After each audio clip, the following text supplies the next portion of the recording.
Just the Tips. All right. Hey everybody, it's Adam and Mike with Just the Tips, coming to you live here from beautiful Wiltwyck Country Club on a very special day. What's special? It's your birthday, dude. It's Saturday, the 24th. If you want, you can Venmo, email, Cash App Mike for his birthday. So, again, looking pretty good for 52 years old. Yeah, right. And like I said, I'm the young buck in this relationship. somebody said the other day, you're doing pretty good for 60. And To who? to me. Yeah. And if I had 48, that doesn't feel too good. I know, dude. Yep. Yeah. But 42 today. Thanks, brother. Cheers. All right. So we got a lot to bring you guys up to speed on, but before we do, let's jump into our sponsors. Dude, Sundog's the GOAT. They're the best. So I was playing today, and like the first 5 holes, I just had the sunglasses on top of my head. Yeah, because it was morning, dewy, cold. And I'm like, what am I doing? Yeah. I'm like, I dropped them down, dude. Start draining putts. You're like, So Sundog to Mike is like Sylvester Stallone to his hat in Over the Top, right? He's like, when I put it on backwards, it's like a flip a switch. It's like when I put on my Sundog, I start dropping bombs. True story, though. That's True it. story. Yep. You need a tractor trailer to drive, and that would. Yep. And just cut the sleeves off my polo shirts. That's a good look. Yeah. The ladies get to wear the sleeveless polos. Dude, what the heck? We don't have a collared tank top we can rock out here, right? So hey, really, Sundog, you guys are the best. We saw Coach Roach on the first tee this morning, rocking his Sundogs. Shout out to Coach Roach, super fan. Yeah, we'll get some content of that because he's got the head cover, man. Dude, did you order that yet? The head, no, I haven't. Yeah. But if you want to, for $29.99 with 15% off, which is Code what, JTT 450, so it makes it $25.50. $25.40. But dude, even if you go get a hybrid head cover, it's not going to cost you $25. No, it would. It's going to cost you $80. Oh yeah, if you go to you go to your pro shop. Well, wait until I tell you where I was on Monday, and that'll be part of it. All right, because I can't. Do I even need to be here? I can't even stop talking about it. Do I even it need should to be be a here? Tuesday talk. But long story short is, I was at one of America's most unbelievable, fanciest, highbrow, ridiculous golf courses, and they're getting a couple $100 for a hybrid cover. Go to Sundog, order the $29 hybrid cover, which is also doubles as a sunglass cover. Yeah. And get yourself some Sundogs. Get 2 of them. Get 2 of them, right? One for your glasses, one for your hybrid. Do it up. Shout out to the Back 9 Cleaner, your waterless cleaning system. Again, these guys are the best. If you happen to be in the desert and you don't have water available, Back 9 Cleaner is where you're at. But bottom line is, those things smell so good. And I cleaned my clubs the other day without the Back 9 club cleaning system. Not as shiny, not as nice. It's definitely not as shiny. Yep, not as smelly. And that's not, listen, not as guys, nice. we're not even doing, we don't partner with companies that we kind of bullshit about. No. We're for real. We use the products. So heads up, Finn Scooters. Not a sponsor yet, but one black, one lime green. Just send them to us, and we'll talk about it every time. If you guys could do a black and gray camo, that would be kind of cool. So if Shaft Wraps would make Finn Scooter wraps. Shaft Wraps, do it up. By the way, at least 3 times this week, somebody's like, "What kind of shaft you got in there?" And I hate to say it. I'm like, it's a sticker. It's a sticker on my sand wedge that turns my club yellow, so I can identify it. It protects the shaft. So clearly, a lot of people who watch our shorts don't watch our podcast, because I made that post about things to avoid when you're trying to get good at golf. Yep. And I was just doing some little chips. Dude, it was downpouring. It was during Tropical Storm Debbie. We had a small gap in some rain, and we come out here just to shoot some content. Yep. You didn't even have shoes on. There was a handful of rain. I think I had flip-flops on. There was a handful of range balls. I'm just chipping, so Mike has something to put the content over, and people are like, "What's he chipping with?" Chipping with range balls? Who has a graphite shaft on their wedge? You chipping with a 60 degree? And I'm like, hi, guys. Yeah. Just go back to your mom's basement. This isn't From the Rough, which is again coming to you soon. But Shaft Wraps, that's what's up. And by the way, their site is so cool. I love commenting on Shaft Wraps site. They just do a really nice job. They got the orange one, the chili pepper red, the black camo. Just if you're the guy that's got everything, you don't have shaft wraps. Listen, I will tell you this. Also, like, I'm kind of the guy that wants to be a little different. Yep. Like, I don't want to have the matching that like everybody else has. Yep. So if I see somebody that has the same golf bag as me, it kind of bothers me. Right. Get some shaft wraps, throw them on your clubs. They can be your putter, it could be your wedges, whatever, just to throw in a little bit of different look. So everybody's got 770s and everybody's got 790s, right? Yep. Everybody's got stealths. But nobody's got 790s with lime green shaft wraps. All right, I promise you, right? Nobody's got 770s with Augusta topographical maps shaft wrapped on their clubs. Dude, I have matte black on all my irons. And they look dope. They're dude. awesome. They look dope. They're so awesome. So, and you can't feel the difference. No. So again, shout out to Shaft Wraps, and again, we really do appreciate your partnership. Like I said, and that's about it for right now. So, podcast today. Hopefully, many of you across the nation, Episode across 38. the world. 38 already. 38. Jeez, man. So are we just gonna keep going, or are we gonna do a season 2? Season 2, episode 1, or are we just gonna keep going? I think we just keep going. I think so too. Like the Joe Rogan podcast is like on episode like 4,000. Yeah. Right. I'm like cool that'll with be it. us. I'm cool. Because I don't want to be like on Netflix like season 1 episode 8. Yeah. Right. Like we're just this is perpetual, right? So 38. Wow. Okay. But for many of you guys around the country and around the world, and again, shout out to our good partners out in Wales, out in Taiwan. We have a ton of folks. Vietnam, down in Puerto Rico. Shout out to Hector Blanco. But long story short, club championship time around much of the country, and we just our club championship here at Wiltwyck is 2 weeks. It's Saturday, Sunday, right? And it's net or gross. It's men's or women. It's senior or junior, right? But you pick the flight you want to be in, and then you don't pick if you're in the top 16. I heard you were picked. Did you pick? I didn't pick. No. Okay. No, but if you're in the top 16 if you're in the best top 16. handicaps, right, you're going into the gross float. Right. Flight. Right. There was a few kind of ties for those last few spots. Like a couple people were like very close 6s handicaps, and 7s, and they gave them the choice. Yep. And a couple people took the gross, a couple people took the net. No big deal. No big deal. So I played gross. You played net. I was in the net. I got 9.4. I'm a 9.4. Yep. So I'm a 3.1, all the way up to a 3.1. My handicap exploded. Moved up, big jump from the 3.0. Humble brag. What was your low this year? 2-1. 2-1? After the hurt again, championship 3-day weekend from the Blacks in competitive mode knocks me down to a 2-1. I'm up to a 3-1. But long story short, I got bounced in the first round. I got bounced bad. I ran into a buzzsaw. 2 years in a row. The problem is 2 years in a row, the same guy 2 years in a row. The problem is same guy 2 years in a row. We work out with him all winter, and he brings it up all winter. So would I. So let's talk about using it for fuel. Because dude, I'm gonna be like Reacher when I come out in the spring. I want you to be, dude. Dude, I want you to be. When I come out in the spring, I'm gonna be so ripped, and it's just gonna be because of this guy. I'm gonna look like freaking. Can you stand up right here and we'll do like a before? This will be the before. The before. And then in like 6 months from now, we'll do the after. We'll post it. we'll put it in the edits. All right. Shoot from here up. All right. Like I said, from the bosom Reacher's up. pretty jacked all over. And I'm going to be jacked. I'm going to be the golfer version of Jack Reacher. Okay. By the time I come out in April, I have the proper motivation at this point. I love it, dude. I love right? it. Yeah. So the winters are they get a little what should we say? A little chatty in the gym. Well, because just like good baseball players from their high school, the more farther you are removed from the activity, the better you were. Yeah. So by the time we get into the gym in the winter, I got beat, on the first hole. All right. I mean, you kind of did.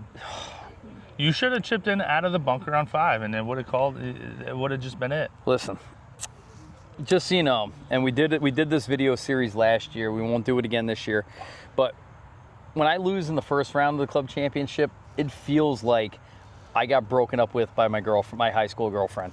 It hurts me. I'm a week removed to the day, and I'm like, a week ago, like I can still feel like the residual of that. It means that much to me. All right, let me ask you this, because obviously we're going to go into me. Yep. The good golfer out of the two of us, apparently. But here, let me ask you this: does it make you feel anything better when people are like, "Yo, I beat Adam"? So I do know there's a target on my back. Right. Like, and I'm not bragging. I just know because I'm a better golfer and I got a lot of W's for a lot of different things that when somebody beats me, it's a notch in their belt. Right. And that does that help? No. Help relieve the sting a little bit? No. And I know people get amped up to play against me, and I'm not bragging. Like I said, I wish they wouldn't. I wish they would take me lightly. I wish they would. I wish they would go, "Oh, it's no big deal. I'm just playing against Adam." Yeah. But so we had a little reshuffle. We had a little reshuffle, and when I looked against who I was playing, I said the same thing. I go, "Oh, for Christ's sakes, I gotta play this guy." So you were supposed to play somebody else, but then somebody dropped out and messed up the brackets. And they had to reshuffle the brackets. So you were playing somebody else that we don't know. We don't know. And the great thing about playing somebody you don't know is like, hell with this guy, dude. I'm gonna smoke him. Right. I don't know him. Right? But I had a bye in the first round. Yep. So you asked How did you get a bye? I mean, obviously we know why. Clearly. Clearly now, yeah. But I wasn't sure if you wanted me to caddy for you. You know, it was kind of like if you feel like coming out, come on out. But then when you texted me and said who you were playing with, I was like, I'll be there tomorrow. So it's always hard to ask another good golfer to caddy for you. And not play golf. And not play golf. On a weekend. It's your Saturday. You're not playing, you know, you were going to play with somebody else, and now you're just going to come out and you're going to watch. It's a big deal to ask somebody to caddy for you. And so Mike and I have a formal agreement that if one of us does need a caddy, and it's important to us, that a formal invitation must be videoed and sent to the other person. Yeah. So I was laying on the couch, and Jamie goes, "Is Mike caddying for you?" And I'm like, "I don't know, this and that." And she goes, "You need to ask him." And I go, "I know." So she videoed me and said, "Mike, could you please come and caddy for me?" And of course, Mike said yes. But it doesn't matter because I got bounced and I got bounced hard. The bottom line, the guy shot 74. Yeah. You know, like I said, I would have had to shoot one of my. But see, that's another thing. So even when we're playing a match, and like it's a close match, but you end up shooting like a 74. Like, I'm okay with it that you had to play some of your best golf to beat me. Now, granted, you give me 9 strokes, but you always say that. But like I said, but I expect to go out there and win. And I've struggled in match play. I've gotten bounced in a lot of match play. And if you watch last week's episode, but bring that up. That's the reason. But bring it up. And I think you're right. Like we'll get into your matches, but you play match play the right way. I don't play match play the right way. Did you hear him say my golf IQ? Oh, for Christ's sake. I have a high golf IQ. So one of your competitors is like, "Oh, dude, you have such a high golf IQ." We're going to hear that. Adam lost it. I think you actually spit up a little bit in your mouth. I'm going to have to listen to this. Oh, he's really smart about golf and the golf course. That's what I was today, though. Oh, so today you were. And last week. And when I played in my season-long match play. I mean, what more do you want, dude? I just keep winning things. How'd you play at True Blue? How did Todd Hill Farms go? Todd Hill Farm was okay. All right, I'm just wondering. Listen, and the only reason I bring that up is I truly am heartbroken and truly, truly, truly jealous of everybody that gets to advance in match play in the club championship. Just hating right now. No, but at least I can admit it. Here's the deal. All right, so I got bounced, so it's not about me. This podcast is all about you. No, it's not. Well, it is. You want to do Westchester like on a Tuesday talk? I'll let you. Oh, you'll let me? I'll let you. You'll let me do the Tuesday talk? I'll allow it. No, so here's the deal. So last week you had mentioned that you're playing a match play. Yep. Yet you're still playing to post a good score. And I honestly think that messes you up. I think you're right. Because, you know, we talked about it last week when, like, Rory's playing, you know, Jordan Spieth in a match, and Rory is in for birdie, and Jordan Spieth is chipping out of a rough for birdie. He needs to make that. Yeah. So he's hitting a different shot in match play as he would in stroke play. Yeah. Right? In stroke play, he's trying not to make a bogey. You know what I think in it match is? play, he's trying to make birdie. You know what I think it is, though, and I got to be honest with you, is I hate playing from behind and having that, I got to chip this in. I got to fly this in from the fairway. I got to get aggressive with this. I have to hit 3-wood from here. Because all of a sudden, if you're playing from ahead, you're just playing your normal game. Well, that's the point of if you're playing trying from, to win a hole. If you're playing from behind, you're playing a golf that I don't like playing. You're playing offense. Or you're playing an aggressive offense. You're like pressing. I have clubs in my hand that I don't like to have. I got strategies that I don't like playing. But it's a different game. And it's one that apparently I'm not as good at as I thought I was. Right? Because I watched. But it's just a mindset. No, thing. because I watched you play last weekend and again today, and you have the right mindset for match play. So I lost. You won on Sunday. So last Sunday, I won against. I was in the round of 8, and I was giving 7 strokes. Which is, dude, it's a ton. Right. So it's a ton. I think we tie 1. I think I win 2. I don't really remember last Sunday. Right. Because we drank afterwards. Well, so Mike and I only drink after victories and losses. And sunny days and rainy days. Any day that ends in Y. No, we don't drink that. We really don't. And that's the problem, is because... it's not. No, it's not. Although we are getting into 75 hard. We'll get into that 2 later. weeks. Yep. So we're trying to get it out of our system. But here's the deal. So I won last week's match on the 15th hole. Now, on 15 was a controversial thing between me and you. Adam's caddying for me. He was nice enough to come out and caddy for me. I sent him a video as well. So 15, I just lost 14 to go back up 2. Up 3. To go back up 3. So he's still way out in front. I'm still way out in front, but he's getting a stroke on 15, 17, and 18. 16, 17, 18. He was stroking all the way in. 15, 16, 17, 18? Yeah. Okay. 14, 15, 16, 17, Yeah, he stroked 18. on 14, but I think he beat me outright anyway. Yep. Tough hole. So 15 is a tough little hole, and it's got water right about 200 out from the tee box, about 210 from the tee box, Yep. and then all along the right side. If I'm hitting my driver well and kind of understand where it's going, I might hit driver there.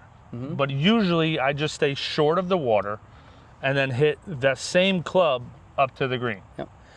The problem is 2 things. One is the pin was back, right? Which on the back is really hard to get to. It's a lot tougher hole back there. Because if you hit to the middle of the green, it's going to spin down to the front. It's going to come down to the back.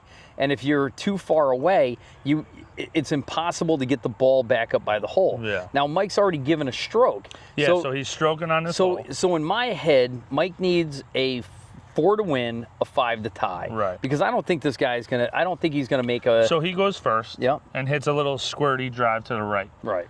Right. But he wasn't dead. I knew he wasn't dead. So no, he's not. I bet he plays that hole the same way I normally do. So I hand Mike the driver, and we get into a couple's argument, right? And here's the one thing: but I'm the husband. I'm trying to grow as a caddy. You keep telling me that the purpose of a caddy is to give advice and to inspire confidence in the player. Mm-hmm. So you say, no, give me the hybrid. And I'm like, no, hit the driver. The next shot he hits is essentially his drive. Yeah. So when he punches it up to the 100-yard marker, it's like he hit his drive to the 100-yard marker. It's a tough pin. He just won the last hole. He's getting a stroke on every single hole. You need to be aggressive here. Hit the driver. And I will say this. Any other golfer that can, and if my driver was working that day, mm-hmm. you are 1,000% correct. Can we? I thought you hit the driver well, not great, but yeah, well. but you were spraying it a little bit.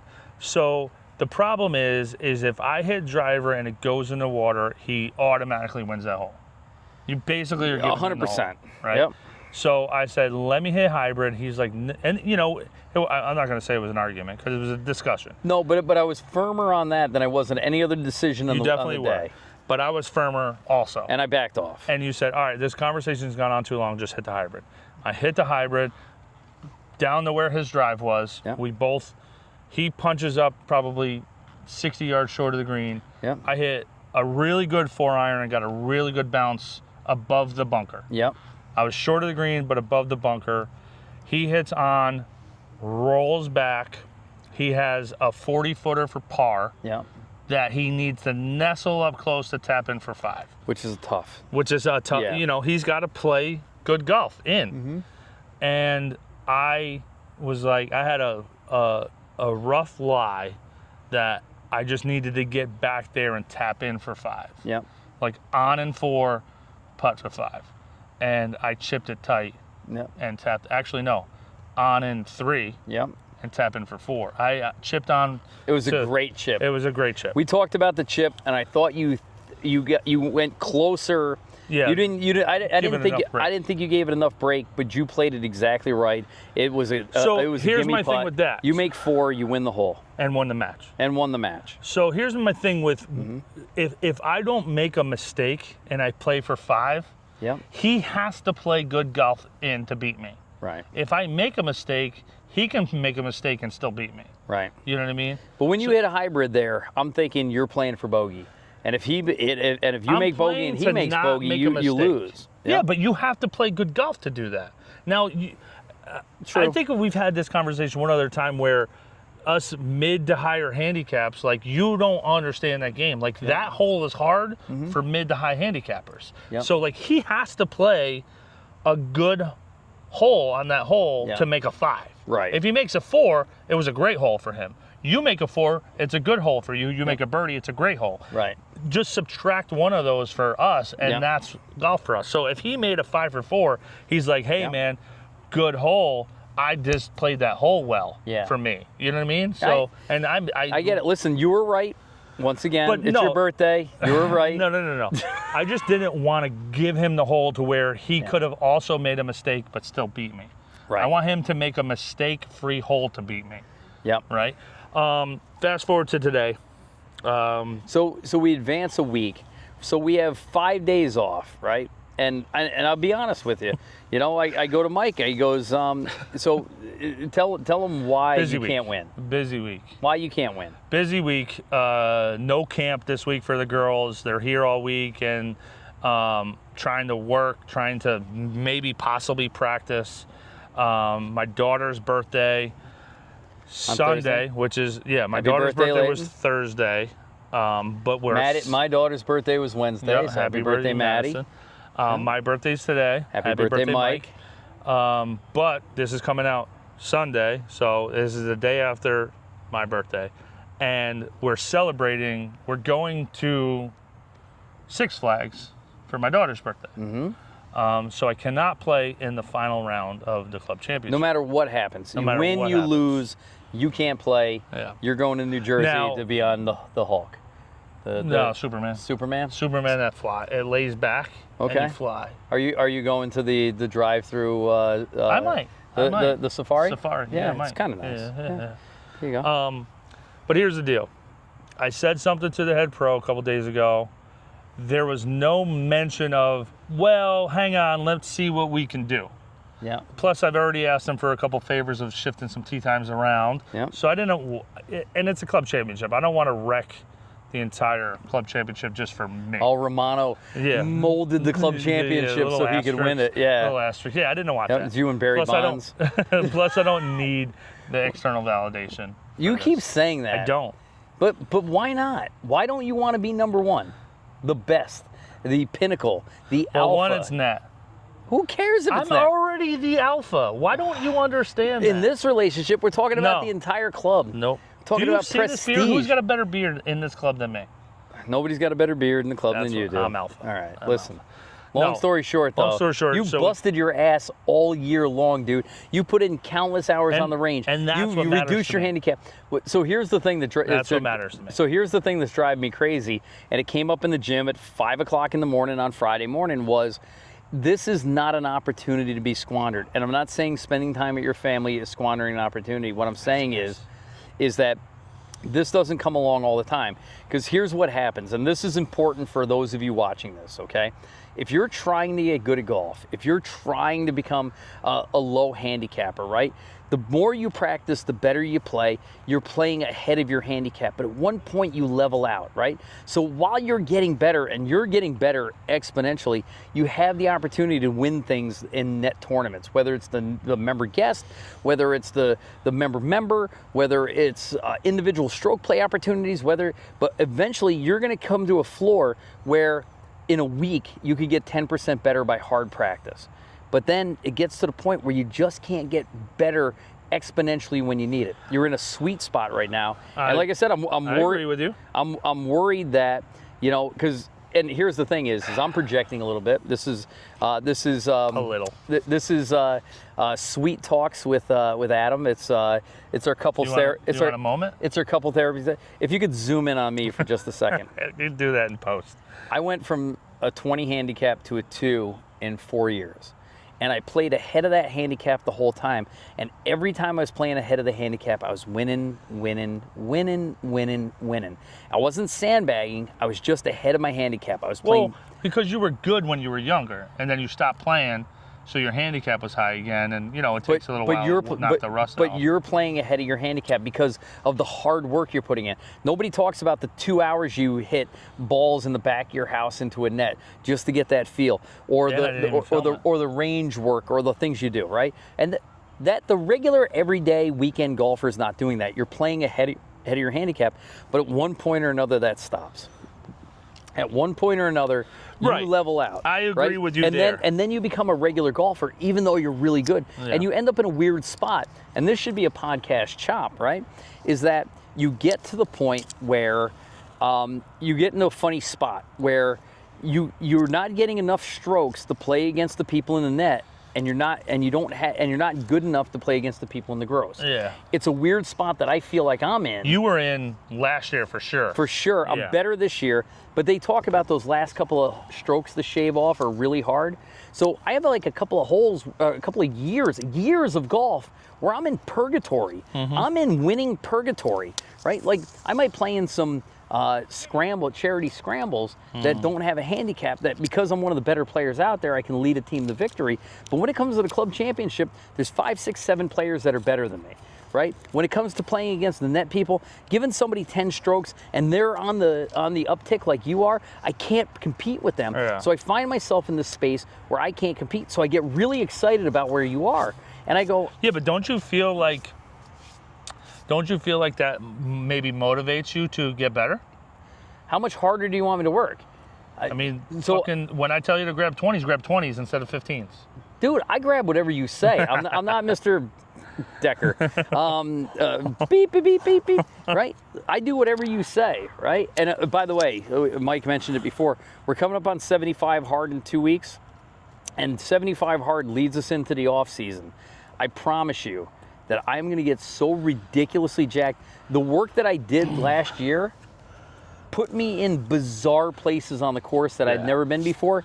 The thought of if I really, really, really went after it hard, right? Which again, I've already done more this year than I've ever done any year before, but I think I can get to a bizarre place where I can be competing with elite golfers next year.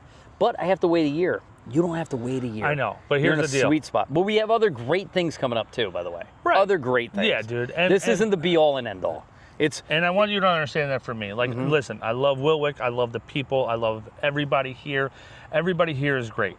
And the staff puts on a great tournament. Everybody's amazing here. And it's been so much fun. But I'm not missing out on my daughter's 13th birthday to come here and play. That was on Thursday, dude. Yeah, but this is the celebration part of it. I'm not gonna do it. I got you. You know, and listen, I give you a tremendous amount of respect for that. Anyway, like I said, today I played. So we're in the gym on Friday morning, and to be quite honest, I gave Mike a full blast earful in front of everybody. Yeah. And I challenged him. He's giving me whatever you guys just heard is what he gave me times 10 while we're doing legs. Yep. Which, by the way, I can barely walk today. My knee was hurting that morning, remember? I don't know. Yeah, what do you got, arthritis? No, I'm totally fine now. Okay, I told you guys this. Yes. Work the muscle. That hurts. Yeah. And work the muscle that hurts and you'll be fine. Bottom line, though, is I gave him an earful of shit. Mike comes out and takes a very good golfer and throws him a Can we go 100% through the round? Yeah, go ahead. I mean, it'll be quick. So here we are, 7 a.m., bagels in hand, birthday. By the way, what did I get you for your birthday? Oh, Adam got me a Monster, which was awesome. A Listen. sleeve of Pro Vs, a cigar, Yep. and an awesome book. Awesome book, The War by the Shore. That was the 91 Ryder Cup at the Ocean Course at Kiowa. So I appreciate it. It was very thoughtful of me. Thank you. Yes, it was. Thank you, Jamie. And thank you, Jamie. And it came in a pink bag with a purple bow. Which everybody thought was really funny. I loved it. All right. So, listen, I'm getting 3 strokes off this guy. He's the number 1 in the bracket. Number 1 seed in the net bracket. 6 handicap, by the we Yeah. Great dude. Not a bad player. Yep. Awesome player. Awesome dude. He was so nice. He was cool. And we come out, I think we both, I think bogeyed 1. You kind of sprayed one off of 1, which was unusual because on the range, I'm standing on the range, and it's weird. Mike is. By the way, it's weird for me to be on the range, just sitting behind you, having a bagel and a coffee, watching you hit balls. Because normally I don't give a shit about what you're doing next to me. I'm worried about what I'm doing, right? So you're banging them off the 150-yard marker, just banging them off the pole, and I'm like, holy shit! I'm like, Mike, and with this beautiful, pretty little draw, I go, who is this guy? Like, I don't play with this guy. This range, and I'm Mike. like talking in between shots. And I'll eat half my egg sandwich. I'll talk to these guys. I'm the smoothest dude here. Dude, Range Mike is amazing. Range Mike is the smoothest motherfucker at Wiltwyck. So you jump up on the first hole and spray a nice. I didn't spray it. Dude, I pop pushed it. Pop pushed this thing. That's a new shot. Yeah, about 50 yards short of where you normally are. Shape. Pop push. The pop push. It's like a pull hook, just worse, way worse. But you had like almost 200 into the first hole. Yeah, hit a 4-iron up there. Yep. Good miss. The rough. Left it a little short, chipped on. Hit a pretty good chip. I thought it was a great chip. By the way, greens are lightning. Lightning. Everything's hard as a rock out here. And then missed a putt for so did he. 5. He missed a putt, Yep. push. Number 2. Jumped up there. Hit a good drive. Great drive. Middle of the middle. Hit a hybrid. Pushed it a little bit, but got past the trees. Yep. Hit a great chip that I thought was money. Pin is way back. Mike says, I'm going to drop this on the front third of the green and let it roll back. Drops it on the front third of the green. It stays on the front third of the green. There. And we're like, huh. Yeah. All right. So 50-foot putt, downhill, side hill. Yeah, and we both read that putt wrong. It did go left there. It still caught a little bit to the left. Yep. But then made the putt. Yep. And so won that hole. 1 up. Next hole. Great drive. Hit a good drive. Little pull cut. Fairway. Fairway. Yep. And then hit an 8-iron, little toey, left it short, chipped on, made the putt. Did I make the putt? No, he made 6. You made 5. Oh, yeah. He kind of gave me the... Yep. Yeah. Oh, I lagged it up there. He knocked it right, chunked it into... knocked it left, hit it into the middle, knocked it over the green, left it short, and... 2 putt, 6. So then I just lagged 5. My par putt up. So Mike's 5. Up 2 after 3. Number 4, he hits it left into the tall stuff. I hit mine right into number 5. He chunks his out, so I hit a little pitch and wedge over the trees to the 100-yard marker. He hits his bunker. I hit mine beautiful shot. He gets out of the bunker. I lagged mine up for a 5, and he missed his. So now I'm up 2. Up 3. Yep. Up 3 up through 3 4. After 4. Number 5's par 3. I hit a crappy 4-iron. He hit a ball onto the green, which was a good shot. I hit a good chip. He lagged one up there to, 2 feet? Dude, I did not give him that putt. No, and you shouldn't. It's a winning putt. Yeah. Don't give a winning 2-footer. Yeah. Right? So that was a smart play. Adam read the putt. I said, you know what? Read this putt for me. I'm not even going to read it myself. Yep. And he read a great putt. I just left it a foot short. And then he tapped his in for par. So he's back. I'm back up 2. 2. Right? Number 6. 6, I yanked my drive into the rough. He hit his second shot in the bunker. His second shot in the bunker. Short-sided, which I was like, dude, there's no way this guy's getting it within 50 feet of this But he pin. did hit a great shot. He hit a great bunker shot. He was really good out of the sand. Yeah, he was in it all day. And then I hit a good chip. I tried to bump a pitching wedge on there, and it just kicked right dude, and like ran alongside the fringe. It just, instead of kicking straight onto the green and rolling back down towards the cup, it hit and it kicked into the fringe and then kicked into the fringe again and then kicked into the fringe a third time. Oh, yeah. I couldn't believe it stayed in the fringe. So then I putted over there, thought I hit a good putt on it and just kind of stayed out. He ended up 3-putting from where he is, and I made the putt. Yep. So no blood. No, I think I won that hole. Did you? 1, You both had 5. 2, 3, 4, 5. He had a 5. He made 5? 2 in, 3 out, 2 putt, 5. Okay, Yep. all right. So we no pushed blood. that hole. So you're up 2. 7. So last week on number 7, something interesting happened. They were ahead of us. So the guy Mike's playing this week was in the group ahead of us playing his club championship match. This guy we're behind playing us in the club is just championship trying match. to get onto the podcast. Mike smokes one to the right down 7, which all the way by the 9th tee. Decides to hit it up number 8, like over the green, which is a common play. It's not unusual. But the problem is from his where his second shot came to rest, his third shot into the par 5, you can't see the green. Now, normally what you do is you wait for the group to come off the green to go off the 8 green tee box. Tee box, yeah. And then you know they're off the green and you hit it up over the tree. Kind of hit it over their heads a little bit. So we're there for like 10 minutes and nobody comes to 8 tee box. So we had a cart. It was raining out. Mike goes to me. He goes, hey, take the cart up there and go take a look and see if these guys are off the green. So I drive up there and I look and there's nobody on the green. There's nobody on the tee box. And I go, did they go to the bathroom? Did they get lost? Like, I didn't know these guys. I said, maybe they're not familiar with the course for some reason. Maybe they played 15. Maybe they quit. You know, maybe the one guy, I look back, there's 7 carts in the middle of the fairway at the 200-yard marker. 7 carts. I thought there was a medical emergency. The long story short is one of the guys hit the wrong ball, right?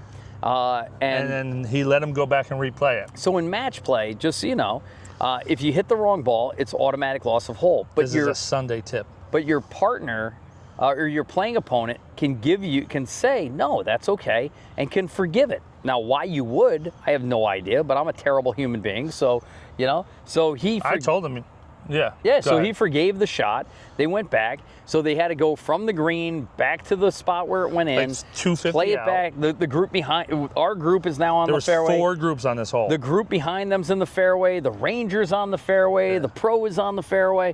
So it jammed up the whole course. So fast forward to today. You're playing the guy who was the nicest guy in the world and gave that shot. He gave that shot to the other guy, so I'm playing him. We get up to the green. I'm putting 5 for 4. He's chipping for 5 off the back of the green. 5 for 5. He had to make that, and I had to miss. Yeah. He looks down at his ball. He hit a wayward tee shot. Mm-hmm. We found it. We saw it said black 4 on it, but all we could see was the black 4. And he gets up to the green and he looks down and it's an 84. So he just scoops it up. He's like, your hole. He's like, I played the wrong ball. I'm like, wait, what? He's like, yeah, it's an 84 and there's a blue dot on it. So 2 things here. Number 1 is, who the hell plays an 84? All right, Yeah, he must have graduated in 84. That should go up on the wall somewhere. But also, remember, guys, you are allowed, I see this all the time and it drives me crazy. You're allowed to pick up the ball from where it lies, identify completely that it's your ball, replace it as similar as possible to where it is, and play the shot. And I know sometimes you're in a hazard, you're in a bunker, you're laying in the mud next to the water. You're allowed to pick up the ball to make sure it's yours. And if you look and you're like, oh, I see a 4, but maybe there's another number next to it, or maybe there's not. It doesn't matter. Pick it up, take a look at it. It gives you a slight advantage too, but the bigger thing is that you'll guarantee that you're not playing the wrong ball. Right? So anyway, I said, what are you doing, dude? I said, what are you doing? He goes, no, the wrong ball. And I'm like, dude, go back. He's like, nah. He's like, you were putting 5 for 4. He's like, it's fine. You won that hole. So, up 3. Par 3. Number 8. Such a fun call. Such a fun hit a hole. great tee shot. Pin high, maybe 20 feet to the right. Mm-hmm. He hits a shot into the bunker. So we're walking up, talking. He's got a cart, so he drives up. hops in the bunker, chunks one. Before we even get there, Yeah. he's still in the bunker hitting 3. Chunking one, hitting his And third Mike hit shot. such a blistering great shot. He's right next to the pin. Little 10-foot slider downhill. In my mind, once he chunked that ball, I'm like, your hole? I said my hole. Your hole. And I'm like, then we're up 4. he gets out of the bunker, he chips out of the bunker and chips in Yeah. for par. Yep. And I rooted, I was cheering for him. I said, dude, get in. I'm like, great bunker shot, dude. Goes in. And now I'm putting birdie that, I need to make this to win. Adam gives it a good read. We kind of agree on the spot. Good speed. Drained it. Birdie. Center of the cup. As it should be. So Yeah. the question I have for you, and we didn't talk about this, is do you think because on 7 you gave him the opportunity to go back and rehit, which he didn't take, which is awesome of you. I wouldn't have given it. That he nails it in the cup and then you make the birdie. Do you think there's a little like reciprocity, a little karma there? I strongly believe in golf karma. Yeah. The golf gods and the golf karma, I strongly believe in it. So fix your ball marks. PSA, fix your ball marks. So I do believe in golf was that karma. a 1-for-1? I believe in karma in general. Was that a 1-for-1 though? What do you mean? Was I told him he could rehit his ball, and he said no, and you weren't obligated to. And then he chipped in because he got some good luck, and then you made the putt, and that putt was the good karma. Yeah, you know what? And in all honesty, dude, I think we had a great time out there. I think he's a good dude. I think he's a great dude. I think we kind of, the 3 of us had a great day out there. I think it was fun, and I think when there's good vibes, dude, I think good golf happens, man. All right. I mean, he obviously didn't play his best golf. He had a tough day, but still. But still, I think I think it was a good day. Yep. So up 4 going into number 9. I'm going, dude, Number 9, and stroke you're getting hole. a stroke. Stroke hole. Hard hole. We've talked man. about it ad nauseum. That 4 is at 9 is ridiculous. Yeah. But he finally crushes a real drive where we can see the kind of golfer and the kind of power that he actually has. Yeah, he smoked the drives. Yeah. And then you had a great drive. Does he have a ping? Is that a ping? Did you see it? It sounds like 430. a ping. And when you hit a ping driver the right way, it makes this little fungo sound. Yeah. And he hit it. That was the first time he hit it like a rocket. And in the back of my head, I'm going, please, Mike, don't take this guy lightly. He's a stick, dude. Yeah. He had a bad couple of holes. Doesn't mean he's a bad golfer. And I've had people come back on me from 5 down. Yep. And this guy's only 4 down. Yep. So I hit a good drive. I wanted to play the ball to the left edge, like the left rough. Front pin, I wanted to play front edge, left rough. So hard. And I hit a chunky 7-iron, dude. Yeah, wasn't great. It was not great at all. But I've hit that same shot a bunch of times this year. I do the same thing. Just try.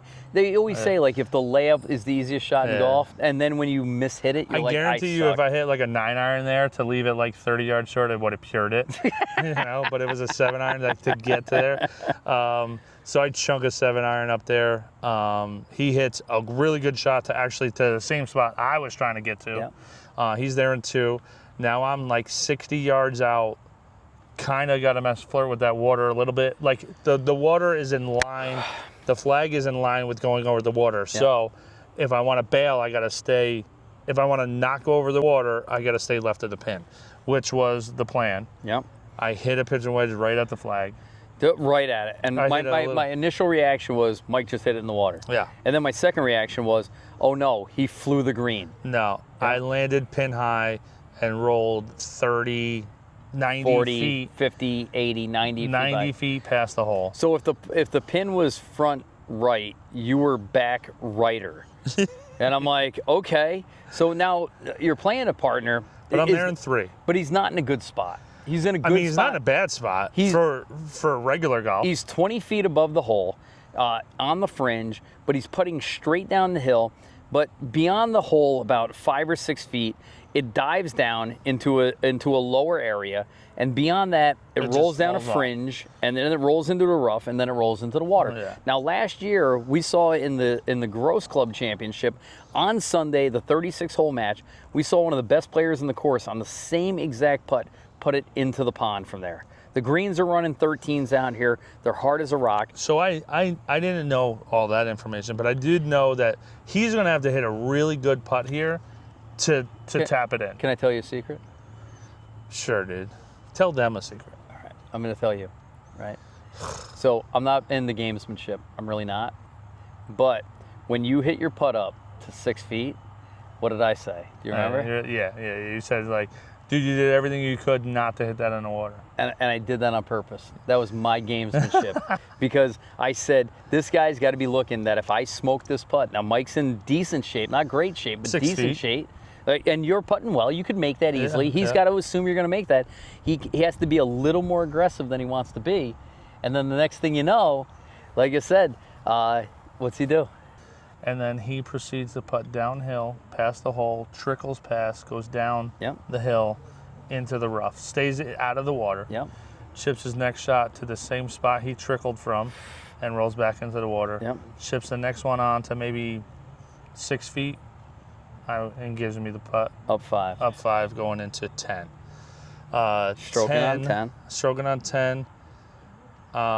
Great drive. I hit a really good drive left rough. He hit a really good drive. And he's pumping the ball now. Yeah. And I'm worried that there's going to be a comeback. He hit another good drive. So I'm about 184 out downwind. So I hit a 5-iron, and I catch it really good. Hits the green, but goes off the back. OB back. Dude, I'm sitting there. I'm going, you're out. It did hit the hill. He hits a good shot onto the green, but I'm stroking. So I get back there, have my 54 degree in the hand, and I'm picking my spot to land. I'm deciding that I want to like kind of bump it so it runs a little bit. I hit it right at my spot, run it up there till about 4 feet pin high. He misses his putt, taps in for par. I drain my putt for par. Up and down for a 4 for 3. So now I'm up 6. Yep. 6 after 10 holes, dude. So number 11? Dude, he's done. He's done. Number 11, but I don't think like that. No, but he does. And he was even starting to say, put me out of my misery. I'm done. This is the fastest I've been bounced, blah, blah, blah. So right? number 11, I just hit like a little smooth 8-iron onto the middle of the green, but pins back. By the way, I started getting some confidence at the point. I started calling shots, clubs. It's 157, but you're going to hit it in the middle, hit it like 140.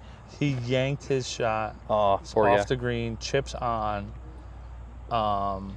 and we're probably about equal distance away. He's putting for par, I'm putting for And you even told him, like, hey, dude, like, take your time. I'll go first if you want. Yeah. He knocks it down to 3 feet. And then we're reading the putt, and I'm just trying to lag this up there. So, and I drained it. Oh, dude. How far was that putt? It's 40 feet. 40 feet. So you go, you're on the front of the putt. I'm on behind the putt, and you go, hey, I'm reading this as left to right, and this is something that I thought was really important. You go, you got the same thing? I go, come back here and look at it, because I didn't have the same thing. I had it going right to left. I had it going right to left, and I said, what do you see from back here? And you go, oh, it's a little thinner than I saw. Now, I don't see it as thinner. I see it as going the other way. I see it going right. But at least in my head, I'm going, he only needs a par. Yeah. So at least he's bringing it in. Dude, it was just such a great putt. Yeah. And so I was reading it like there was a leaf up there, and I was like, all right, let me get this at this leaf, which is a left to right putt. You were reading it right to left. Mm-hmm. I pushed it, and it actually ended up coming back right to left, and it went in. Yep. So good read. Birdie. So birdied two of the 3 par 3s. So up 7 after 11. 7 with 7 to play. So 12. Hit a good drive, but yanked it. Safety play? Yep, safety I don't play. mind that at all. He hit a really good drive. He piped had one, to. But he was like in a right rough. I hit a 6-iron up to 100. I had 107. Yep. 107 pin up front, though. Yep. And he hit like a hybrid or something out of the rough. He's probably 60. Mm-hmm. I topped a pitching wedge after waiting 32 minutes to hit my shot. Oh, dude. And again, it's club championship weekend, but it's still. But you always said when you wait that long, take a few practice swings. And I'm not a big practice swing guy because I have Oh, they're playing. They're going now. That's okay. I'll join up on them. Okay. I have a longer pre-shot routine, so throwing in a couple practice swings just makes it longer, so I don't do that. So I topped the pitch and wedge, ran past the hole, ran past the green, long right. He's on, what is he, maybe 12 feet, 15 feet for putting for birdie. He had a really good shot, and I go, wow. I said, and not for nothing, but you know, sometimes when you play somebody, they're conceding the match at this point. This guy's like, please put me out of my misery. So but, I'm back but there. he's playing strong. No, he's playing strong. But he's putting for birdie, and you're off the back of the green, right? No strokes. So chances are, if he makes the birdie and you don't get up and down, we're gonna extend this match by Ed? one. You're in the camera. You're gonna hop in, dude. He'll be over there. He'll join you. Say hi. Yep. So I get up and I read this chip, and I'm really liking the way this looks, dude. But it's not an easy You want to chip. wave those guys on? Yep. Yeah. What's his name? It's Mark. Hey, Mark, I'll catch up with you guys. I'll be there in a minute. Go ahead. See, this is why he's got a target on his back, because everybody wants to play with him, so they can beat him. These guys aren't beating me. It's not even going to be close. So They couldn't beat me best I ball read between the this. two of them. I read Anyway. this.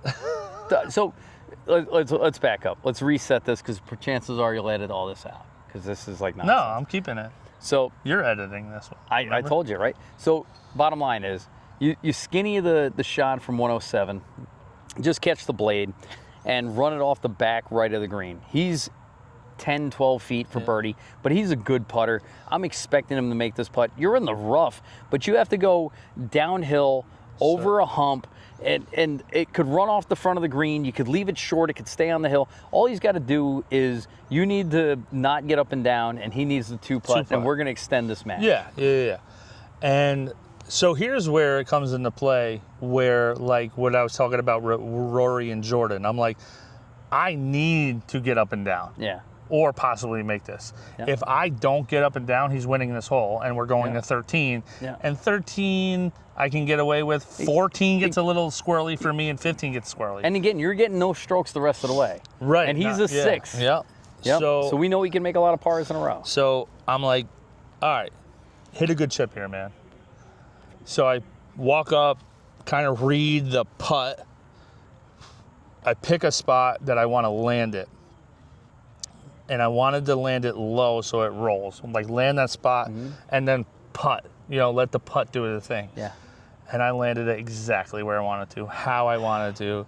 Dude, I walked up and walked this thing in, and it ran over the edge. It caught the lip to like, and like 2 feet. And Oh, man. and the fact that he didn't give it to you for the win, I respect. Oh, He- yeah. He should have just gave it, especially the mindset No. he was in. Well, he said, he's down 7. he was like, you should have just made that, put me out of my misery. Yeah. But now he has to putt, and Yep. he's putting For birdie. a 10, 12 footer for birdie. And he has to make it to extend the match.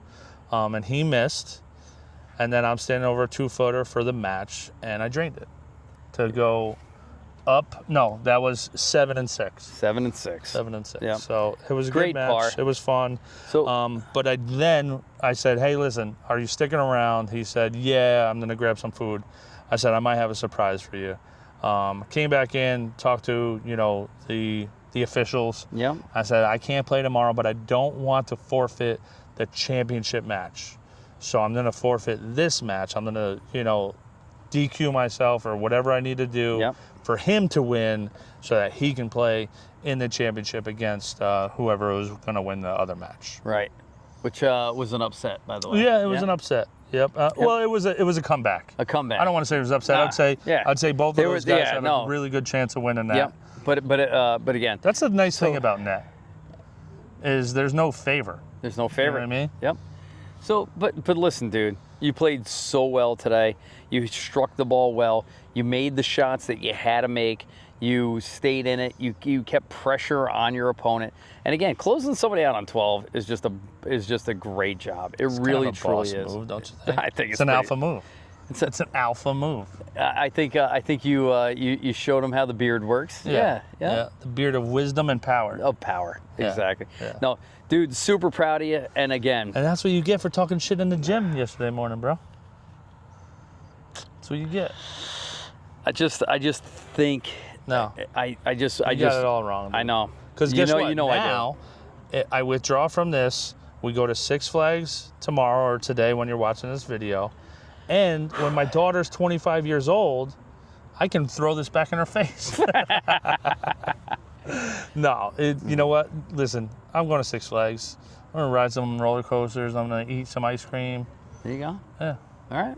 And like I said, I'm going to have a giraffe like my window. You had a great win today. You're going to have an awesome time with your family. You're going to have a very, very, very happy birthday, and dude. whoever wins that match between the other two guys, I'm just going to play a match with them, on a later date, little side money, no big deal. I got you. For my own personal shit. I don't need the external validation. I only need that from you and my mom.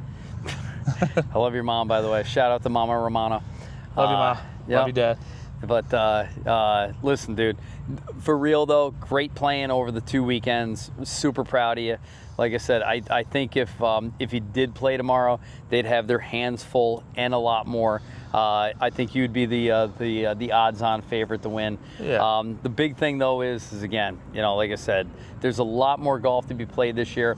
We got a pro-am coming up next week where we get to play with a professional golfer and see how we stack up against, I don't know, people from around 30 or 40 other professional. Is that like a Hudson Valley thing, Ulster County thing? No, it's in New York? They invite pros in from all over the country. Whoever wants to play. Yeah, so awesome. I played with pros from Connecticut, Rhode Island, all over the place. Awesome. So the big thing is how do we stack up gross against playing pros? I think that's exciting. Yeah.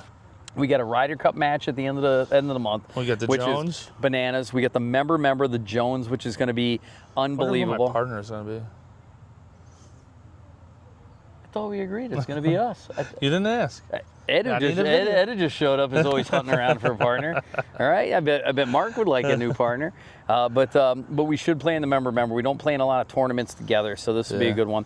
And at the end of October, you got Jack's Par 3 tournament and the WGA Mid-Am, which again I might need a caddy. You weren't asked to play, but yeah, I love how I was just like he was like talking through me to you. I'm like, I'm standing right here. No, but I may need a caddy to play in a big time New York scratch event. So we got a lot of golf left on the year. We got Thanksgiving tournaments coming up. We have our February golf trip coming up. Yeah. I hate to talk about it. Stop talking about winter right now, bro. Dude, I know. It's 85. I'm getting sunburnt right now. Lovely. Let's enjoy it. Dude, happy birthday. All right. Thank you. I'm Adam. I'm Mike. Just the tips. Just the tips.